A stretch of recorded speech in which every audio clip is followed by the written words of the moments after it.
Assalamualaikum warahmatullahi wabarakatuh. Selamat pagi anak-anak semua. Pada pembelajaran hari ini kita akan belajar materi IPA ya, Ilmu Pengetahuan Alam untuk kelas 8 semester Gasal. Sebelum memulai pembelajaran, alangkah kalian klik subscribe dan bunyikan loncengnya. Oke? Sistem gerak pada hewan. Materi kelas 8 semester Gasal. Sistem gerak pada hewan ya, secara umum gerak dapat diartikan berpindah tempat atau berpindah posisi. Sebagian atau seluruh bagian dari tubuh makhluk hidup. Gerak pada hewan sendiri ternyata dilakukan salah satunya sebagai perlindungan diri terhadap musuh. Cara dalam mencari mangsa atau makan dan melakukan migrasi untuk mencari daerah yang lebih hangat atau nyaman. Nah, gerak pada hewan bisa dilakukan dengan berbagai macam cara ya. Dengan cara berjalan, kemudian terbang, kemudian berenang dan lain sebagainya. Di samping itu, hewan juga memiliki masing-masing alat gerak yang berbeda-beda, yaitu bergantung pada tempat mereka hidup. Nah, gerak hewan itu dibedakan menjadi 3 ya. Gerak hewan yang hidup di darat, kemudian hidup di air, dan hidup di udara. Yang pertama kita bahas yaitu gerak hewan yang hidup di air. Nah, contohnya apa? Jelas, ikan ya. Ikan itu merupakan hewan yang hidup di air dengan cara berenang. Air memiliki kerapatan dan gaya angkat yang lebih besar dibanding dengan massa jenis ikan. Sehingga inilah yang menyebabkan ikan dapat melayang di dalam air. Dan dengan energi yang sedikit saja ikan bisa bergerak. Ya, tadi kenapa ikan itu bisa bergerak, berenang ya? Karena massa jenis air lebih besar dari massa jenis ikan ya. Jadi massa jenis ikannya bagaimana? Massa jenis ikan itu lebih kecil dibanding dengan air. Bentuk tubuh ikan juga sangat mempengaruhi kemampuan ikan itu untuk bergerak atau berenang. Hal ini dikarenakan ikan itu memiliki bentuk tubuh yang aerodinamis atau streamline ya, untuk mengurangi hambatan ketika bergerak di dalam air, sehingga ikan itu mudah bergerak di dalam air. Kemudian tubuh ikan itu dilengkapi dengan otot dan tulang belakang yang fleksibel untuk mendorong ekor dan sirip ikan di dalam air. Di mana sirip samping dan sirip ekor yang lebar ini berfungsi membantu mendorong gerakan ikan ke depan. Sehingga ikan yang bergerak itu lebih cepat.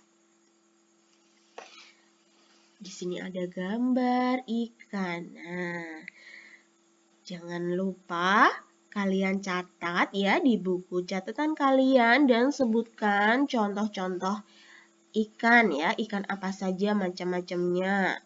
Tuh. Kemudian yang kedua yaitu gerak hewan yang hidup di udara. Jelas ya, apa hewan yang hidup di udara? Burung ya. Jika direnungkan, tentu tidak mungkin suatu benda itu dapat melayang di udara. Kenapa? Karena segala sesuatu yang dilempar ke atas itu akan jatuh ke bawah. Contohnya, coba kalian pegang batu atau sandal kalian lempar ke atas. Bagaimana? Apa yang terjadi? Akan jatuh kemana? Ke bawah. Kenapa? Karena ditarik oleh gaya gravitasi bumi. Tapi bagaimana dengan hewan yang terbang di udara? Kok nggak jatuh? Memiliki apa hewan itu? Ya.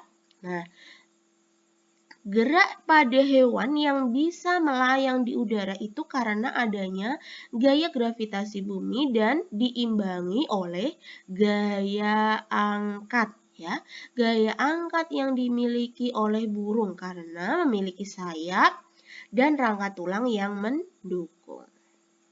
Nah, ketika burung itu terbang, udara akan mengalir di bagian atas dan di bagian bawah burung. Saat burung itu mengepakkan sayapnya, udara di bagian atas tubuh burung akan mengalir ke bawah, sehingga akan terbentuk gaya yang mendorong tubuh burung ke depan, ya, atau ke bagian atas. Dengan begitu burung dapat bertahan di udara. Nah, di sini ada gambar ya, contoh burung elang. Kemudian ada burung lain-lain ya, banyak sekali macam-macam burung itu. Kalian sebutkan ya.